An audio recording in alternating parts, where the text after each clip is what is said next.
সমীর, ওদিকে সব রেডি হয়ে গেছে তো? হ্যাঁ বাবু, এক্ষুনি যাচ্ছি। তাড়াতাড়ি চলো, মায়ের দর্শনে যাত্রা শুরু হয়ে যাবে। আমি আসছি, তাড়াতাড়ি রেডি কর। বের করছি বাবু, গাড়ি বের করছি।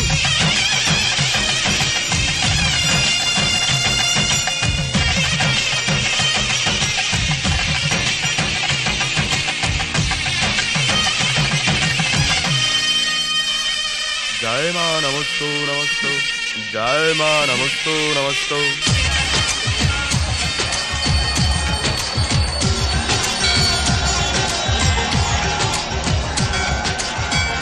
আমাদের ছেলে উদয়ের বিয়ের জোর মায়ের পায়ে একটু ছুঁয়ে দেবেন পুরোহিত মশাই। হ্যাঁ পুরোহিত মশাই, এগুলো হলো আমার ছেলের বিয়ের জোর, আর এগুলো গয়না, এগুলো মায়ের পায়ে একটু ছুঁয়ে দিন। দেখুন মশাই, আপনি মায়ের চরণে অর্থ, বস্ত্র, ফল সব সময় অর্পণ করে এসেছেন। আপনার অনেক আরে না না না, এরকম ব্যাপার নয় পুরোহিত মশাই, সব মায়ের কৃপা, তাই ওনাকেই অর্পণ করছি। এই মন্দিরের প্রতিষ্ঠানের পেছনে যাদের যাদের অবদান আছে তাদের উপরে মায়ের অনেক কৃপা। এটা মায়েরই কৃপা যে গোবিন্দবাবুর বাড়ি থেকে আপনার ছেলের জন্য সম্বন্ধ এসছে। জয় মা, জয় মা। মাকে অর্পণ করা সিঁদুর আমার আসলে হ্যাঁ মা, দাম্পত্য জীবন কিভাবে কাটানো উচিত সেই জ্ঞান দেওয়ার জন্যই তোমার জন্ম হয়েছে মা। তুমি মা লক্ষ্মী। বাবু, গোবিন্দবাবু আসছেন, একলাই আসছেন। আরে আসুন আসুন আসুন আসুন, কেমন আছেন বলুন? নমস্কার। বিয়ের প্রস্তুতি কেমন চলছে এটাই দেখবার জন্য এসেছেন, তাই তো? হ্যাঁ, বিয়ের তারিখটা পাল্টাতে হবে, তাই কথা বলতে আপনার কাছে এসেছি। এটা কি করে হতে পারে? মেয়ের পুষ্টিতে প্রবলেম আছে নাকি? না, সেরকম কিছু ব্যাপার নয়। এই নতুন কমিশনার, হ্যাঁ ওই ধনঞ্জয় বাবু তো? হ্যাঁ একদম ঠিক। হ্যাঁ, উনি আমার এগেনস্টে 420 কেস করেছেন। বিয়ের আগেই উনি আমাকে অ্যারেস্ট করবেন বলছেন। এরকম বলেছে নাকি ও? আমি কি কথা বলবো ওর সাথে? উনি কারোর কথা শুনতে চান না। এই ব্যাপারটা নিয়ে দিল্লিতে আমার কথাবার্তা চলছে, আর এখানে বিয়েতে যদি কিছু এদিক ওদিক হয়ে যায় তাহলে আমাদের সবারই অসম্মান। না না, কেস শেষ হবার পর বিয়ের দিনটা কি ঠিক করা যায়? দাদা, হ্যাঁ, আপনি একটু ধৈর্য ধরুন। হ্যাঁ হ্যাঁ, শোনো, তুমি কমিশনারকে ফোন করো তো। ঠিক বলেছো তুমি। এই ফোনটা কেউ দে তো। হ্যাঁ বাবু।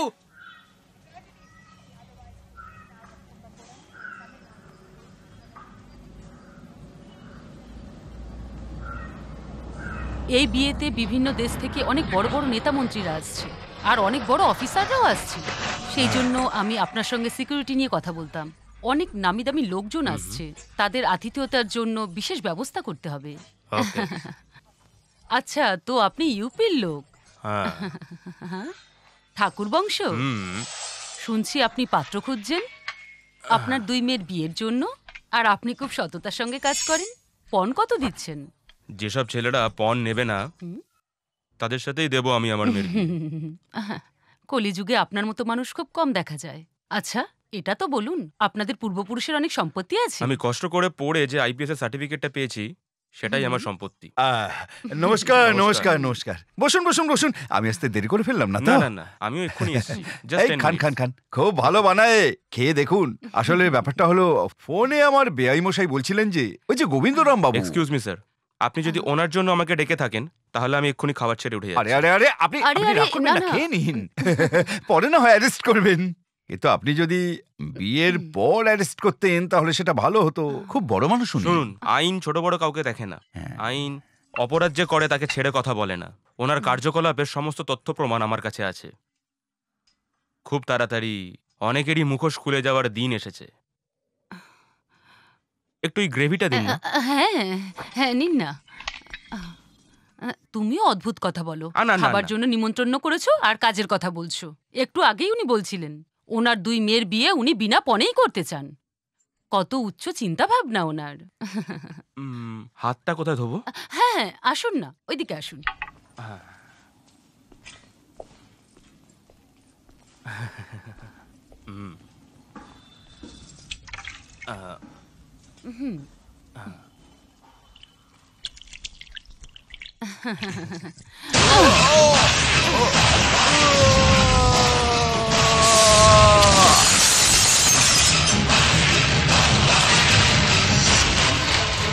আরে, কেউ আছে? কমিশনের নিচে পড়ে গেছে। তাড়াতাড়ি অ্যাম্বুলেন্স ডাকো। মারা পড়ে গেছে নিচে। কেউ অ্যাম্বুলেন্স ডাকো। পুলিশে কি হয়ে গেছে? অ্যাম্বুলেন্স ডাকো। এইভাবে কি দেখছো আমাকে? তোমার চোখগুলো খুব সুন্দর দেখতে লাগছে। আমার যেটা ভালো লাগে না তোমারও সেটা ভালো লাগে না। তোমার হাতটা আমার খুব ভালো লাগে। আমার যা পছন্দ হয় না তাকে এই হাতটা সরিয়ে দেয়। আর এমন বুদ্ধিমান বউ তো খুব কপাল করে পেতে হয়। কাজ হাসিল করতে আমাদের কোনো জুড়ি নেই। আরে না, কি মিষ্টি বউ আমার, গুল্লু গুল্লু গুল্লু গুল্লু মিষ্টি বউ। কি চাইলি ভগবানের কাছে? বল কেন লুকোচ্ছিস? নিজের জন্য লাভার চেয়েছিস না? ওই ছেলেটা না, আরে দেখ, চল চল চল।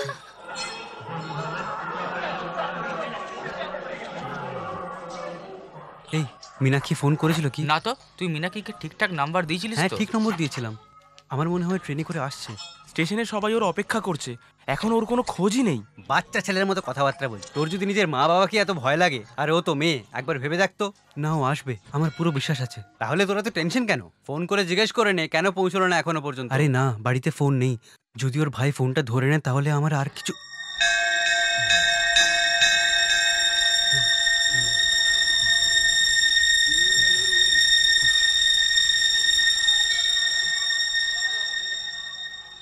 কি রে উদয় হারামি, তোর সাথে না আমার 4 বছরের বন্ধুত্ব? 4 বছর? 4 বছর। এই 4 বছর ধরে শুধু মীনাক্ষীর নয়, আমারও ক্লাসমেট ছিলি তো। এই 4 বছর আমরা একসাথে ছিলাম তো। আমি তোর ফ্রেন্ড তো। কাউকে ভালোবাসিস আর কারোর সাথে বেইমানি করিস। চল না আমরা বসে কথা বলি। মীনাক্ষীকে তুই পালিয়ে আসার জন্য উস্কাচ্ছিস। উদয়, আরে ওখানে মিনিস্টার আসছে, এখানে কি করছিস আরে তুই? তোর শ্বশুর দামি গাড়ি পাঠিয়েছে, আর সেটাও ভীষণ ভালো দেখতে। আরে শোনো, আর সোনা গয়নার কথা কি বলবো, আরে ওই এত কাজগুলো বেশি সব ভরে শেষ দিয়েছে যে করো। গুনে শেষ করতে পারবি না। সব যেন ভালো করে এটা হয়। তোর বন্ধু নাকি? একেও গেস্ট হাউসে পাঠিয়ে দে। এদিকে অন্য মেয়ের সাথে বিয়ের তোড়জোড় চলছে, আর অন্যদিকে আমার বোনের সাথে ধোঁকাবাজি। চল না কোথাও বসে কথা বলি। এই লুকোচুরি খেলা আমার ভালো লাগছে না। যদি তোর সাহস থাকে তাহলে সবকিছু বলে দে। তোর উদ্দেশ্য কি? কি হয়েছে? কি হয়েছে? এইসব কি বলছো কি তুমি? কে তুমি? নমস্কার স্যার, নমস্কার। আমি আহমেদাবাদ থেকে এসেছি। আপনার ছেলে আমার বোনকে এই চিঠিটা লিখেছে।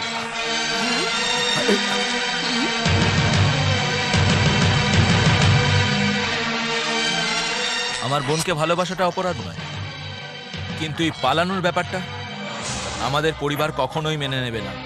কারণ ওর প্রতি আমাদের অনেক আন্তরিকতা এবং আমাদের পরিবারের প্রতি ওর অনেক শ্রদ্ধা রয়েছে, আর এটা আমরা কখনোই নষ্ট হতে দেব না। ও তোকে ভালোবাসে, তাতে আমাদের কোনো আপত্তি নেই, যদি তোর পরিবার মেনে নেয় তবে।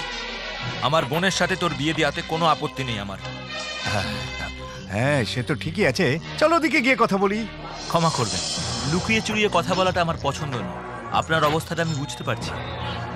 আপনাকে অসম্মান করার জন্য আমি এখানে আসিনি, আর আমরাও আমাদের সম্মানটা রক্ষা করতে চাই। ও কি করতে চলেছে সে সম্পর্কে আপনারা নিশ্চয়ই ওয়াকিবহাল। উদয়, তোকে কোনো জোর দিচ্ছি না। যদি তুই আমার বোনকে ভালোবাসিস তাহলে এখনই তোর বাবা মাকে বলে দে। আর আপনার যদি এই কথাটা সম্মতি না থাকে তাহলে কোনো ব্যাপার নয়। আপনার ছেলের সিদ্ধান্তটা ঠিক না ভুল সেটা বোঝার জন্য আমাদের সম্পর্কেও আপনাকে জানতে হবে। মা, বাবা, চলো।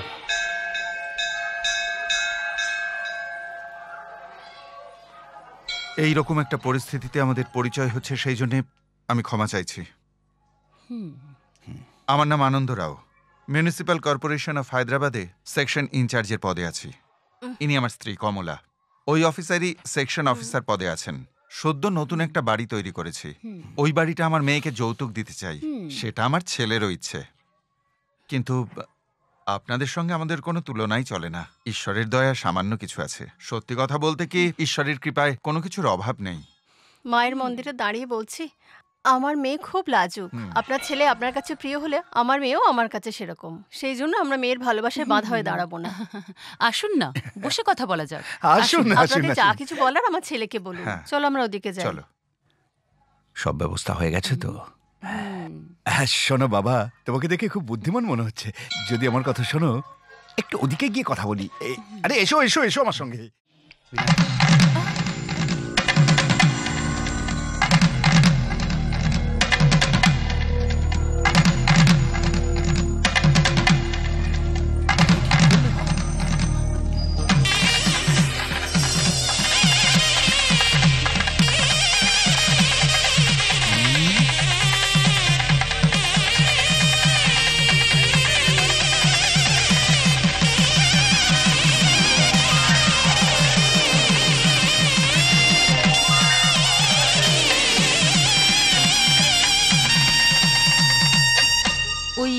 মেয়েটাকে কলেজে আমার ছেলে দুই একটা লাভ লেটার কি লিখে দিয়েছে, তো সেইটা নিয়ে ওরা ঝামেলা শুরু করলো। আর ওদের আর আমাদের সম্মানের কথা ভেবে আমরা দুজনে এটাই ঠিক করলাম, ওদের বিয়ে দিয়ে দেওয়াই ভালো।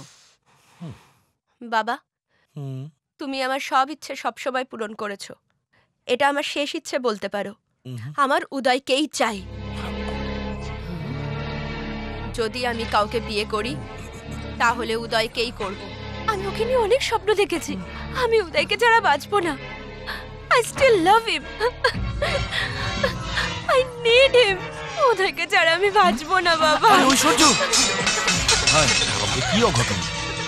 বড় বড় ঘরের ছেলেরা ওর সঙ্গে বিয়ে করার জন্য পাগল, আর ও তোমার বিবাহিত ছেলেকে বিয়ে করতে চাইছে। এই মশাই, এ আমাদের ভাগ্য। না না, এ আমার ছেলের ভাগ্য। এমন ভালোবাসা যার মধ্যে তাকে বিয়ে করা তো কপালের ব্যাপার, কি না? হ্যাঁ বলো। হ্যাঁ শুনুন, এই সব চলবে না। আমার ছেলের ভাগ্য আমরাই লিখবো। এই মায়াজাল থেকে ওকে আমরা বার করব, কথা দিচ্ছি আপনাকে আমরা। এই পথের কাঁটাকে রাস্তা থেকে কি করে সরাতে হবে সেটা আপনারা জানেন। আমি এটা ভাবতেই পারিনি যে ওই সামান্য একটা ছেলে এসে এই বিয়েটা দিতে বাধ্য করবে। এইরকম একটা অত্যন্ত সাধারণ ছেলে কিনা আমার মুখের সামনে এমন কাজ করে বেরিয়ে গেল। আমার ভেতরটা রাগে জ্বলে যাচ্ছে। সেই জন্যই তো আপনাকে বলছি, আমার ঐশ্বর্যকে আপনি আপনার বাড়িতে বউ করে নিয়ে আসুন। আমার এত বড় বাড়ি, সম্পত্তি আমি সব ওর নামে করে দিয়েছি, কিন্তু ও এখনো পর্যন্ত কিছু দেখেইনি। এই সম্পত্তির বর্তমান মালিক ও। বেআই মশাই, আপনি একদম চিন্তা করবেন না। আপনি নিশ্চিন্তে আমেরিকা সফরটা সেরেই আসুন।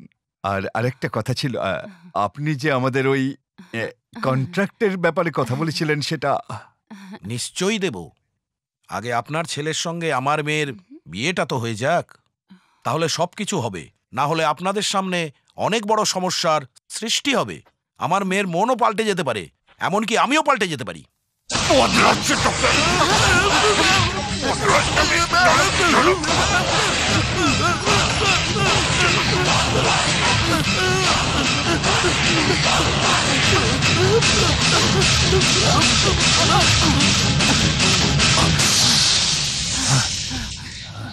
এবার আর কি করতে পারতাম আমি? একে আর আমাদের কি প্রয়োজন? নিজের জমি জমা তো সব মেয়ের নামে করে দিয়েছে, আর কি প্রয়োজন? মালিক এখন হবু বৌমা। ঐশ্বর্য, ঐশ্বর্য, তোমার বাবার কি হয়ে গেছে দেখো। কি হয়েছে দেখো। ঐশ্বর্য, এসো আরে, কেউ তাড়াতাড়ি, আছো? তাড়াতাড়ি রামু! আসো। এই, ডাক্তার কেউ ডাকো, তাড়াতাড়ি এখনই এসো। আসো। কি আরে, চলো, হয়েছে? চলো। হয়ে গেছে। আরে, গাড়ি বলো, গাড়ি বলো। অ্যাম্বুলেন্স ডাকো। যাও, আরে, তাড়াতাড়ি করো না। তাড়াতাড়ি যাও মা। তোলো, তোলো। কি হবে? এক্ষুনি যাচ্ছি। হ্যাঁ, কি বের হলো করছি বাবু, আপনার দাদা? গাড়ি বের করছি। দাদা, কি হলো আপনার দাদা? আরে তাড়াতাড়ি চলো, এই ভগবান, হসপিটালে কি নিয়ে হবে? যেতে হবে। হ্যাঁ বাবু, এক্ষুনি আসছি। আরে গাড়ি বার করো, গাড়ি বার করো। আরে, আরে গাড়ি চলো বের চলো করো। চলো, সবাই চলো, চলে এসো সবাই। দাদা। দেরি করো না। এই গাড়ি বের করো, তাড়াতাড়ি। সাবধানে, সাবধানে। নামাও, নামাও, এই তো তাড়াতাড়ি ভালো এসো সবাই। বসেছিলেন। কি হলো?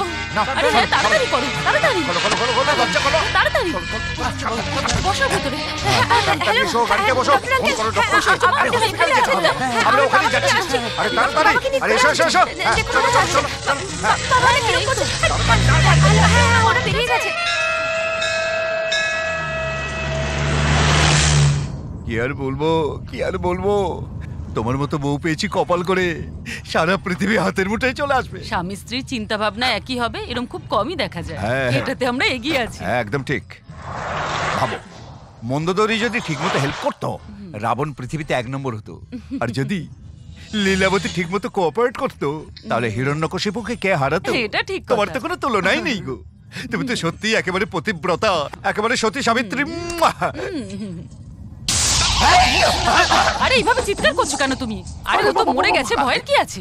না না, ওর হাতটা আমার হ্যাঁ। গায়ের উপর পড়লো তো, তাই আমি ভাবলাম যে অন্য কিছু হয়েছে।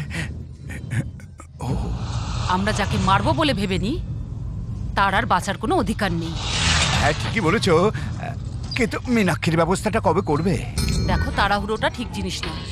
দেখো, আমাদের ছেলে ওকে ভালোবেসেছে, কয়েকদিন একটু প্রেম প্রেম খেলা খেলেনি গোরা, তারপর এমন মৃত্যু দেবো না ওকে যে উদয় সন্দেহ করবে না। সব থেকে বড় কথা, ওর ভাই যেন সন্দেহ না করে। ওকে শেষ করে ফেলতে পারলে রাস্তা একেবারে পরিষ্কার। সমস্ত সম্পত্তি এবার আমাদের। শুধু সম্পত্তি নয়, সমস্ত ধন দৌলত। তুমি ডাক্তারকে দিয়ে এটা লিখিয়ে নিও যে ওনার মৃত্যু হার্ট অ্যাটাকে হয়েছে। বাবা উদয়, মীনাক্ষীকে ছেড়ে থাকতে আমাদেরও কষ্ট হচ্ছে। তোমাকে নিয়েও তোমার বাবা মার কত স্বপ্ন ছিল, সে কথা ভেবে সত্যি আমার খারাপ লাগছে। মা মীনাক্ষী, তুই যাকে চেয়েছিলিস তাকেই পেয়েছিস। সবাইকে মানিয়ে চলাটাই তোর কাছে সব থেকে বড় পাওনা। গাড়িটাকে সাইড করে রাখিস। ঠিক আছে। ঠিক করে রাখ। হ্যাঁ হ্যাঁ মালিক। কি নাম বলেছিলে ওর? মীনাক্ষী। ওপরে এসো।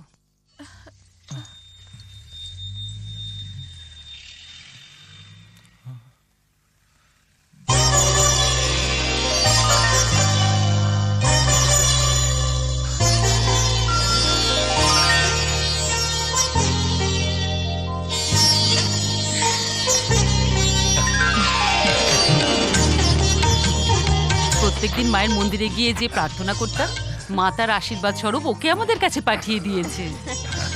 নজর না আরে ওসব তো ঠিক আছে, আমার কথাটা শোনো। অন্য কোনো মেয়ে যাতে এ বাড়িতে না আসতে পারে সেই জন্য আমাদের মা আমাদের বৌমা রূপে এসেছেন। শোনো বৌমা, আমি বলি কি বেআই মশাই, আরো কিছুদিন এখানে থেকে যান না, আর অনেক কিছু দেখার আছে তো। হ্যাঁ দাও দাও দাও, এদিকে এসো, এদিকে এসো। এই নিন। সত্যি এই আপ্যায়ন আমরা কোনোদিন ভুলবো না। মীনাক্ষী আপনাদের বৌমা হয়েছে তো আমাদের পরম সৌভাগ্য। গত জন্মে নিশ্চয়ই কোনো পুণ্য কাজ করেছিল। আমি যদি কিছু ভুল করে থাকি তাহলে ক্ষমা করে দেবেন স্যার। এই দেখো, আমাকে স্যার বলছে যে ও। আরে আঙ্কেল বলো না, যদি আমার একটা মেয়ে থাকতো তাহলে তোমার সঙ্গে বিয়ে দিয়ে দিতাম ওকে আমি। হ্যাঁ, আমার একটা কন্ডিশন আছে। সেটা কি? আপনার মেয়ে যদি আপনার মতো ভারী হতো তবেই আমি বিয়ে করতাম। খুব মজা করতে পারো তুমি। দেখুন কি বলছে। আরে শোনো শোনো শোনো, ভালো থাকো। এনাদের নিয়ে গিয়ে ভালো করে ট্রেনে বসিয়ে দেবে। হ্যাঁ ঠিক আছে বাবু। হ্যাঁ ঠিক আছে ঠিক আছে। হ্যাঁ আসছি, নমস্কার আন্টি। নমস্কার। আচ্ছা হ্যাঁ নমস্কার নমস্কার। আরে শোনো, দাঁড়াও, একটু দাঁড়াও। সকাল থেকে তুই কিচ্ছু খাসনি, এটা খেয়ে নিস ভাই।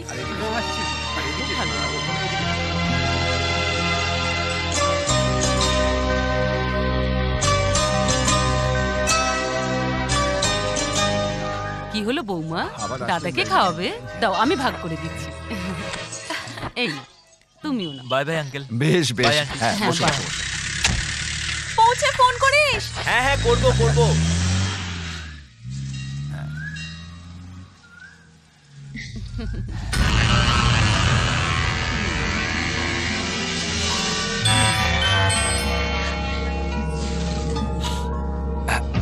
বৌমা চলো ভেতরে চলো।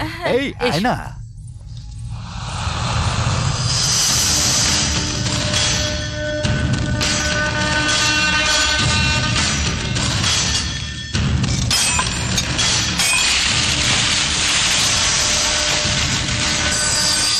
এই শোন, খুব পাতলা ধার করে রাখবি। হ্যাঁ ঠিক আছে। বাবু আসুন বাবু, নমস্কার। নমস্কার। শোনো, এই ত্রিশূলগুলোর মধ্যে একটাকে ভালো করে ধার দিয়ে হায়দ্রাবাদ নিয়ে চলো। বাবু ওটা কি কাউকে দেবেন? গাধা কোথাকার, তোর মাথা কি খারাপ হয়ে গেছে নাকি? হ্যাঁ, মাথা কাটতে হবে। বাবু আচ্ছা তাহলে বাবু, এই কাটারিটা বহুদিন ধরে রক্ত খায়নি, একে রক্ত খাওয়াতে হবে। কাকে বাড়তে হবে বাবু বলুন, মিনিস্টারকে না কমিশনারকে? একটা ছেলে। খুব ভালো। কাটারির সাথে আমার ছবি দেখলে সবাই কাঁপতে শুরু করে দেয়। ও, ওকে দুর্বল ভাবিস না তুই। ও হলো একজন স্টুডেন্ট। সাবধান, হায়দ্রাবাদ যাবার জন্য ও ট্রেনে চেপে রওনা দিয়েছে। তাড়াতাড়ি যা। দেখে নেবেন বাবু, 3 দিনের মধ্যে ওর গলা কেটে নিয়ে আসবো।